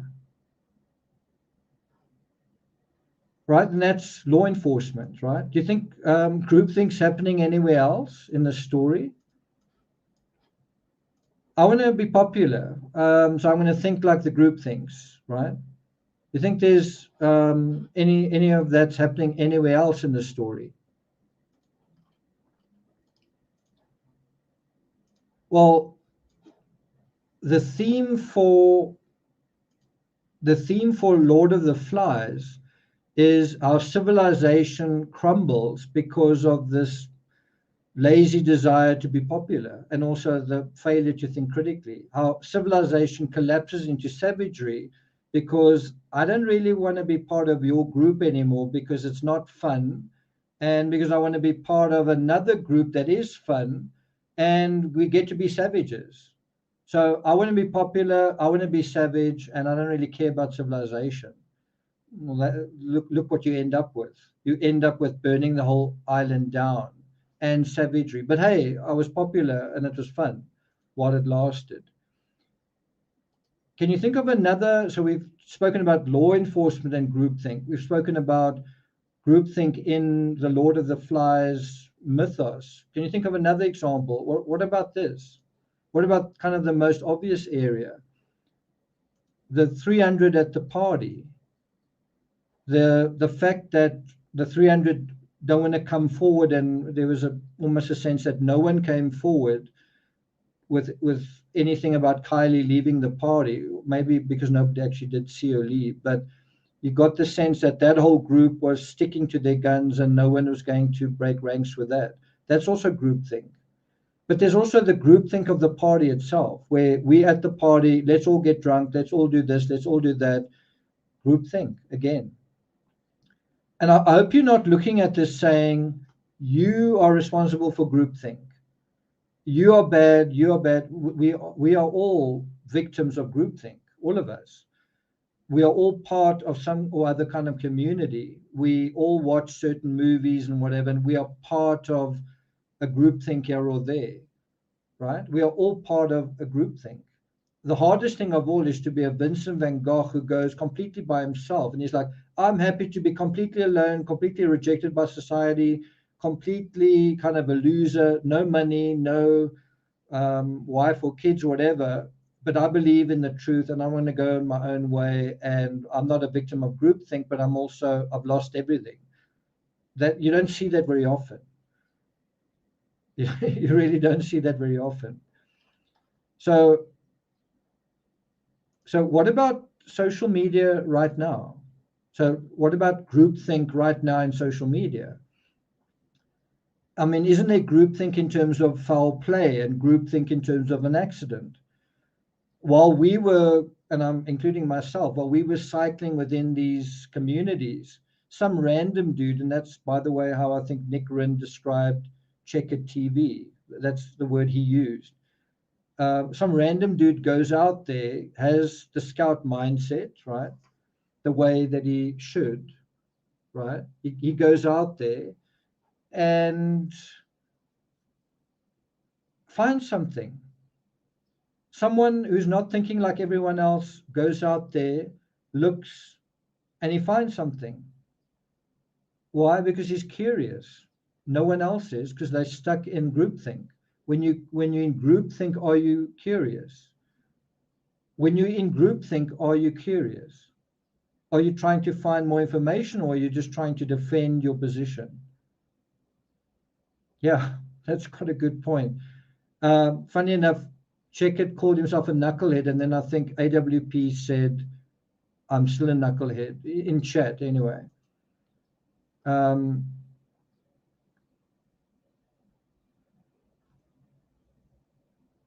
Brooke says, why is this getting darker fast, or dark fast? Okay. Yeah, it is getting dark, isn't it? So I'm not going to go into it too much, but just think about it. This average Joe, this random dude, this ordinary guy, is just curious, and he goes out there and he finds something. And that's the difference between the guy who's in groupthink and the guy who isn't. I mean, to his credit, Checker TV, although he's a huge fan of Adventures with Purpose, he doesn't seem to think that it's foul play. In other words, as much as he's a fan of theirs, he still is able to think in a sort of individual way, and that's valuable. We can all clap our hands and congratulate him for for being an individual in the story, and also congratulate Adventures with Purpose for being individuals within the search scenario, within the search scenario. So do you see once again the lesson from the scout mindset? Not, I know this is for sure and I'm going to tell you why, but what if we don't know everything? What if there's something out there we haven't found? What if it's not this or that, but something in between? What if everything isn't so plain and simple and obvious? And I think he actually went out there again today and actually found a beanie. So, I don't know, you can keep saying, I'm curious, and curiosity, I think, is a big underused tool in true crime. Is you tend to investigate and then say, okay, I know enough now, but you should really always be curious. You should really always feel like I don't know enough. I can know more. Yeah, her grandfather, I think, confirmed that it is her laptop. I'm going to get to that in a second. So I also want to bring up the mainstream media. I've been Googling and I'm astonished to say that the mainstream media haven't put out anything on this story. It's quite a big thing that her laptop was found. All of this press coverage for Adventures with Purpose, nothing on Checkered TV kind of thing. So this is from a couple of hours ago. Top stories 3 days ago, 6 days ago, 3 days ago, 11 hours ago, and that's dealing with the autopsy results, right? It's pretty incredible that there's just zero news on this. And why do you guys think that is? Why do you guys think that there's just no news?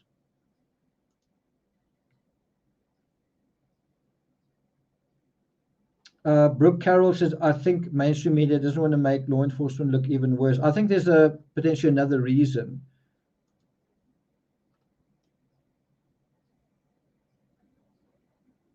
But it's not just the mainstream media, it's also law enforcement. We've heard nothing from them, no press conference.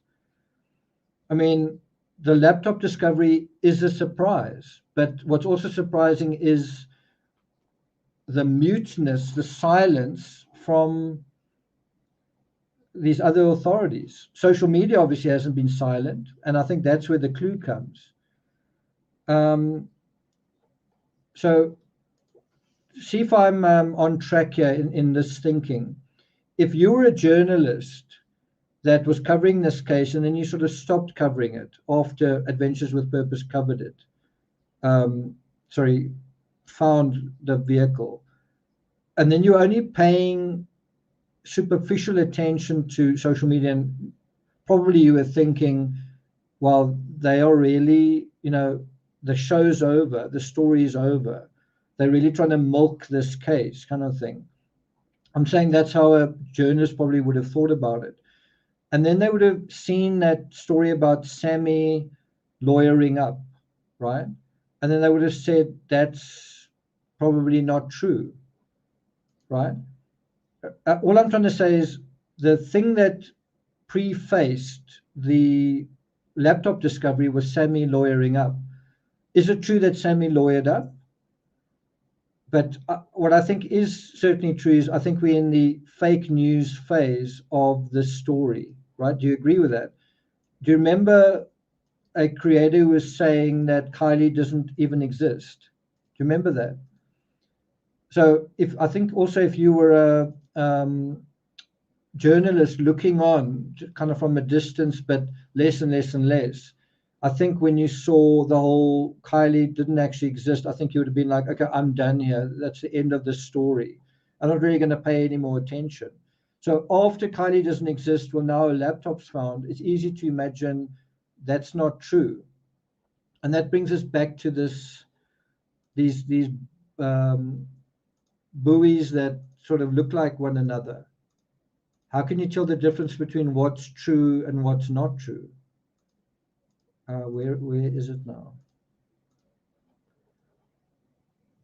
how do you tell the difference between what's true and what's not true? Kiely isn't real, true or not?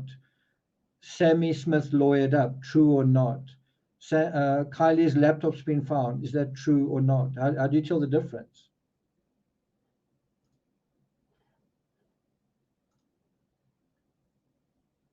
So I think the other aspect that's important to bear in mind is we are preparing for a funeral, right?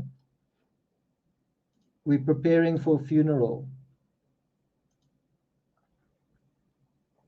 Where I am in the world, it's the 9th of September. I think where many of you are, it's late on the 8th.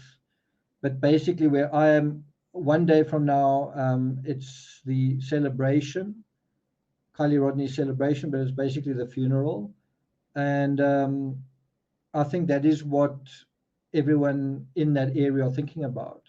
They're thinking about, for example, would you want to release autopsy results before the funeral or just before the funeral? I don't think so.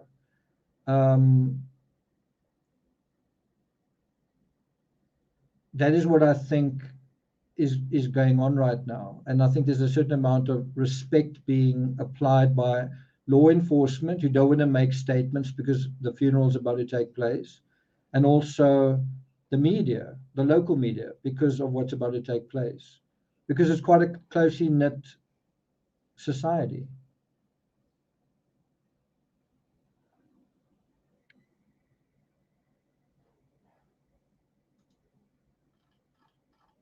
So that's why I'm speculating, perhaps that's why the mainstream media are mute from a distance. If you haven't been paying attention, the laptop discovery looks like social media simply playing with itself, wagging its own tail for views. As far as I know, law enforcement was supposed to send a dive team to sweep the area this morning. I don't know whether they did, but I do know Checker TV was there again today. And as I said, I think he said he found a beanie. Now, I'm going to kind of finish up here by just pointing out a couple of things that came up in the debrief on this channel from the Netherlands, my compatriot. So Nick Rinn said he thought the visibility was really good, 5 to 6 feet. That's something I brought up right in the beginning as I thought, wow, this lake is actually quite clear. People were like, are you crazy? It is incredibly murky. It's green. You can't see in there. Yeah, but compared to most other reservoirs, I don't know whether you live in Switzerland where everything is crystal clear, but for the average salvage, this was pretty clear.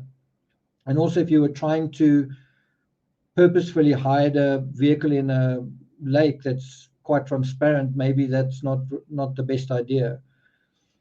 And also one that sort of drains every year. But he said very good visibility, 5 to 6 feet. He said it made searching quite easy.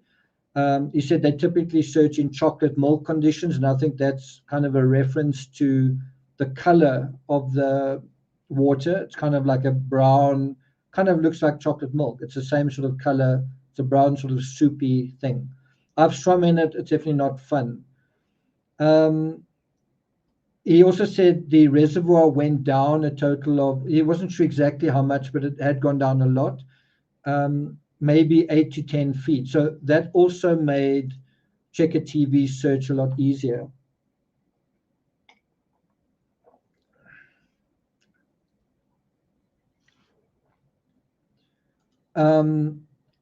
The scene right now is changing. The scene's evolving, but we aren't.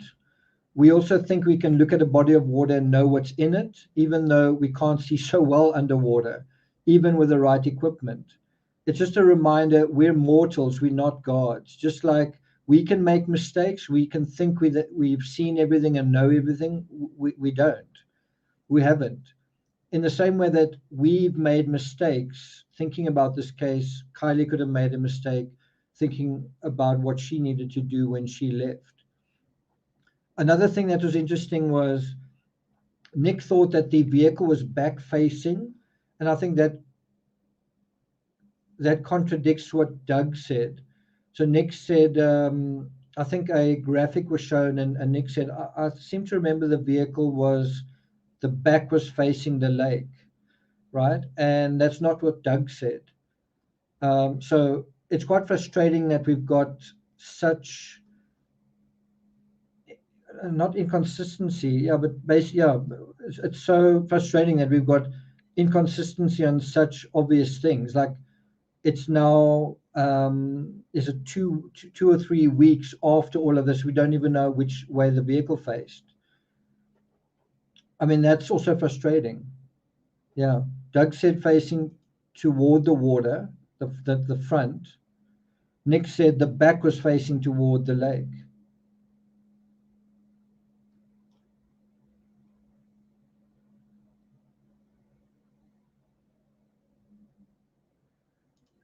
Zircon says the cop said murky. Yeah, I'm not sure when they said it was murky. It wasn't that. It was murky when you disturbed the silt. But very early on, when a drone flew over, right in the beginning, I thought, wow, you can actually see quite the fringe along the periphery is pretty transparent. Anyway, I need to wrap up before the 2-hour mark. I know we've got some viewers in Connecticut that want to get an early night or not too late tonight. Checker TV was on the scene since August 15th. I don't know if that's, I don't know, like I put it this way, I do know that he was there on the 17th, right? There's a map provided by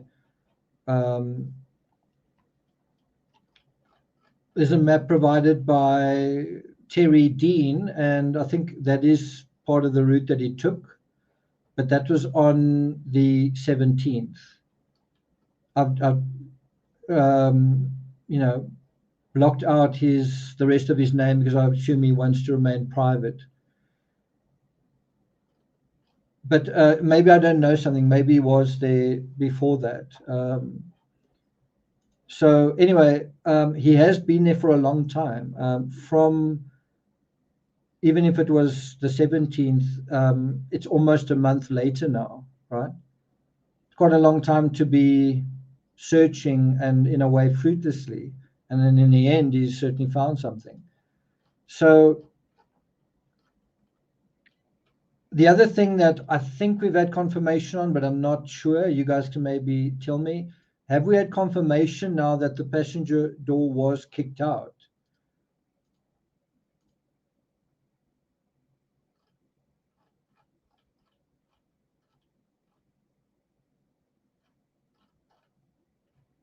Thanks a lot, Les Brown. Appreciate that. C Gender, good night. Take care. Thanks a lot, Candy. Thanks, Stephanie. Okay, so almost done. What do you guys think? Has it now been confirmed that the passenger door was kicked out? When Checker TV spoke about he found like a complete pane of glass, or what seemed to be a complete pane of glass, I think he was talking about the driver's side window and how that fell out, almost as a sheet of glass. And you would imagine the structural integrity being compromised when the vehicle was turned would cause the sheet of glass, like the entire window, to break that way. Whereas if you were kicking it out, it would break in pieces, right?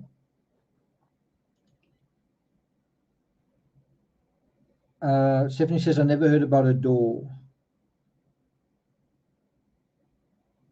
Julie says, I think Nick confirmed that the window went in the recovery.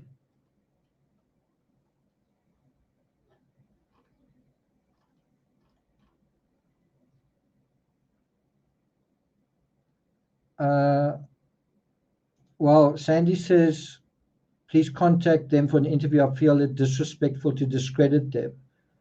You think that's what I'm doing, discrediting them? That's weird. So if you have a different view, then you're discrediting them. If someone has a different view to me, they're discrediting me. Okay, it's quite a strong word to use. Anyway, can you tell the difference between what's real and what's not? How do you know Sammy's DM was real when it looks like it might be? how do you tell whether the laptop is real when it looks like it should look?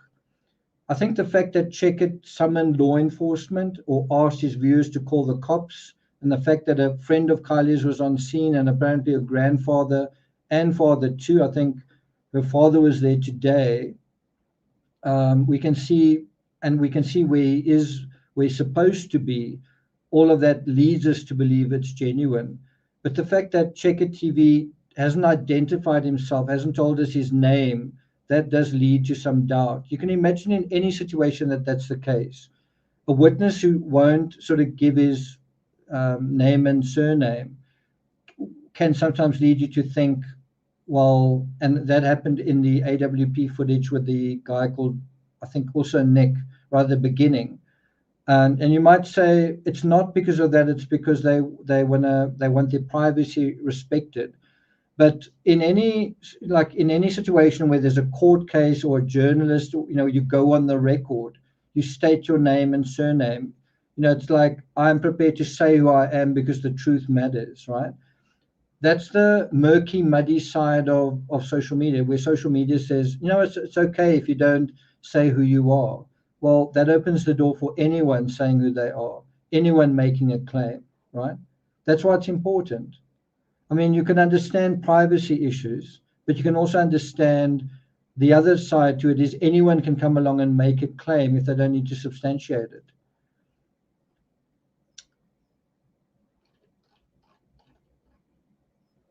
In a general sense, I would say, that's my opinion, that the presence of the laptop indicates foul play is less likely. So, if someone was going to kill Kiely, you would imagine that they're also dishonest enough to steal from her, right? So why wouldn't they steal her laptop? It's the same situation in the Amanda Knox case. Amanda Knox said someone broke in to steal. Well, none of the laptops that were in the house, and I think there were 4, were stolen. So if the motive to break into Meredith Kirch's home was burglary, why was nothing stolen? And then you commit a murder. It's just weird. So to me, the fact that the laptop remains there, the pendulum points slightly more to the accident scenario. Certainly in terms of if you're saying this was a stranger attack, you would imagine a stranger would have no qualms about stealing a laptop. He's trying to take advantage of the situation.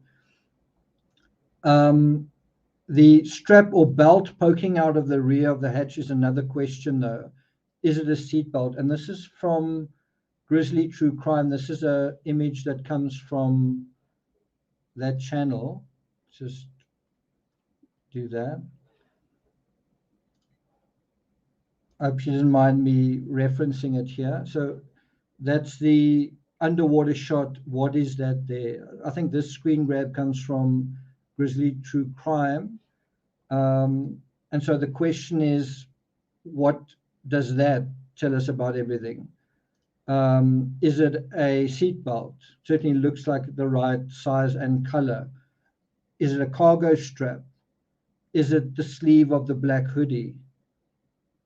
Is it something? Does it matter? Is it nothing? What do you guys think? And that's my spiel for today. I must say there are a lot of, I don't want to say horrible people, but a lot of people being really rude and very opinionated and very nasty. I've been in true crime for quite a while, and it is often the case when you're on a new case that people don't know you, and they become like soldiers to defend their view, and they refuse to listen, but they're also just ugly, and it's not fun. It just makes you not want to do another live kind of thing. You're trying to present some information and like, let's think about it. No, I don't want to think about it. And you are an idiot. It just makes the whole thing not a lot of fun. It is quite difficult taking the position I'm taking. All these other channels take another position. I take the position I'm taking, and I'm going to deal with all of these people hitting you constantly with all of this stuff when you're trying to just make your thing. It's just not fun. It really isn't fun. Uh, Cherry Dean, Small Smith says small things matter. Definitely does. Aviator says the strap hook, it's for securing luggage. It could be, it's just difficult to say. It's also important with this to say, it's okay to say we don't know what it is, or also to say, what could that be? And I must say something that blew my mind was I was walking my dog yesterday morning and I came down the drive and a vehicle passed me and I was kind of in a bit of a daydream or whatever, and the vehicle stopped and I actually knew the senior lady behind the wheel not well. I think I've just gone into her home and looked at her kitchen just because I'm thinking of fixing my kitchen up. And she recognized me and she was like, hello, hello. And I was like, who are you? But I recognized her eventually. And then I realized she was driving a Honda CRV, a white one. And so I was like, what year is it? And I think it was a 2015. Obviously, because I'm in South Africa, it's a right-hand drive as opposed to a left-hand drive. But it was a white Honda CRV, identical to Kiely's, and it's like right where I live. And sort of had a little look around. Her vehicle had a key ignition. I'm not sure if that means anything. Um, I looked over her shoulder to the back seat to see if there was like a headrest in the center, and there wasn't one. Um, yeah, it was just really weird seeing the vehicle that I've been kind of studying right in front of me. Yeah, it was just kind of crazy. As I say, a white vehicle, but almost the same year. It looked totally, totally similar, but obviously right-hand drive. Uh, Karen says, I think it's the back seat belt stretched across the hatch door, maybe to hold down. Yeah, sorry, I don't find that logical at all. So you're going to use, I don't find that logical at all. Thanks, Blue Heel. Joe K says, I see her car everywhere, same kind. Kelly says, my son is the same car, only his is brown.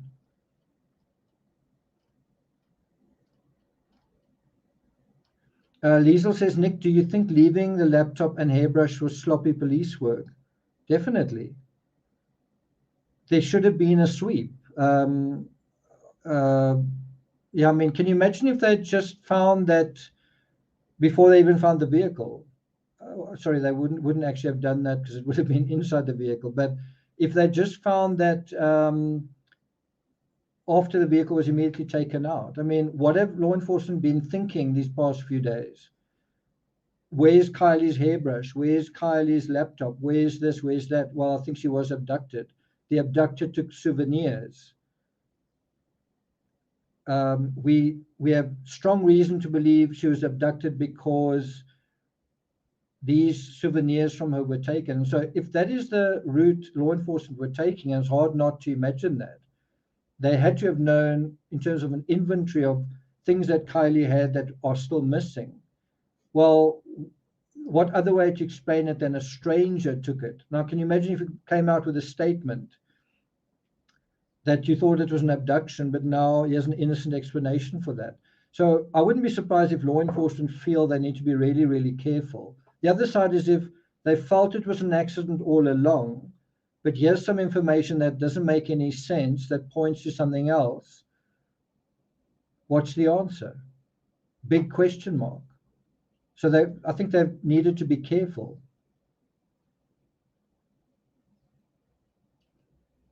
It did look very similar. Definitely did look very similar.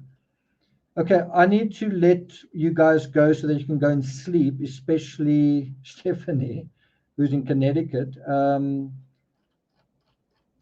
But I think I'm going to try that experiment. I'm going to go and speak to this lady and ask if I can pull the seatbelt and put it into in other words, do it practically and see what happens.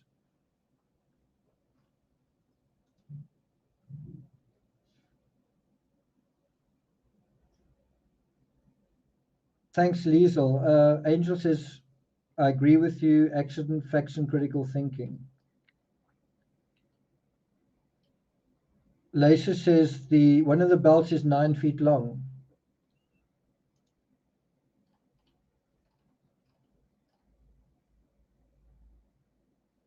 Zircon says, thanks, Nick, and hardworking mods. Okay, so we're at the 2-hour mark. I don't really want to take it further than that. Thanks a lot, Setlik. I'm glad that some of you have enjoyed it and gotten something out of it. If you think about the scout mindset, AWP had the scout mindset, but as soon as they found the vehicle, then they went to a soldier mindset where they're like, immediately, this is suspicious. I'm talking about immediately, like the moment he came up out the water, right?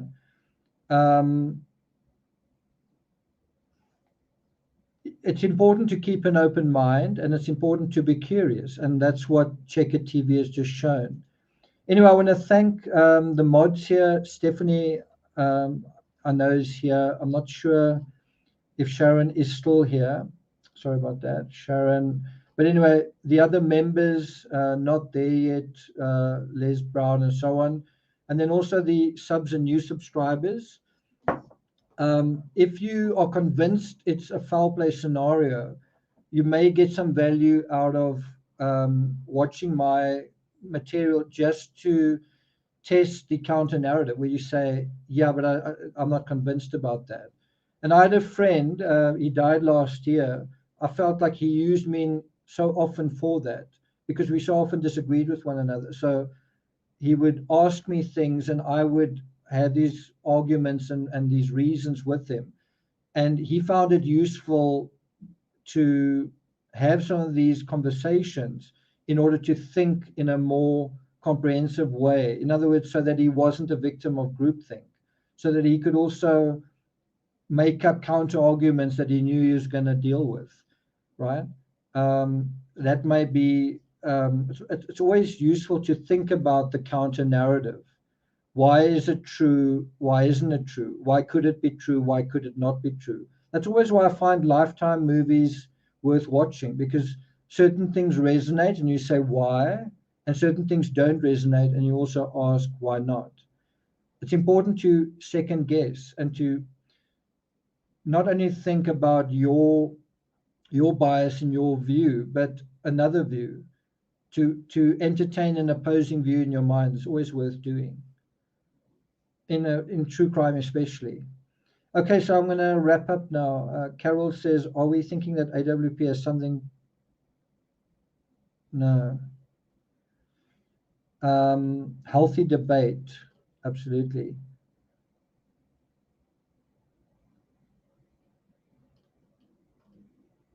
Okay, thank you, and good night. And let's think about the royal family who've lost their matriarch. I know the folks in England are shocked and in mourning, and I think the mainstream media is going to be sort of full of that. It's going to be quite weird. The celebration dealing with Kiely Rodni is going to be kind of subsumed with the royal family and their celebration. But I'm certainly going to be thinking of Kiely Rodni and where is this case ultimately going? I hope it starts becoming more sensible. But I think we need law enforcement to kind of come to the table and, show us their cards in a way. Anyway, maybe that will happen in the next couple of days.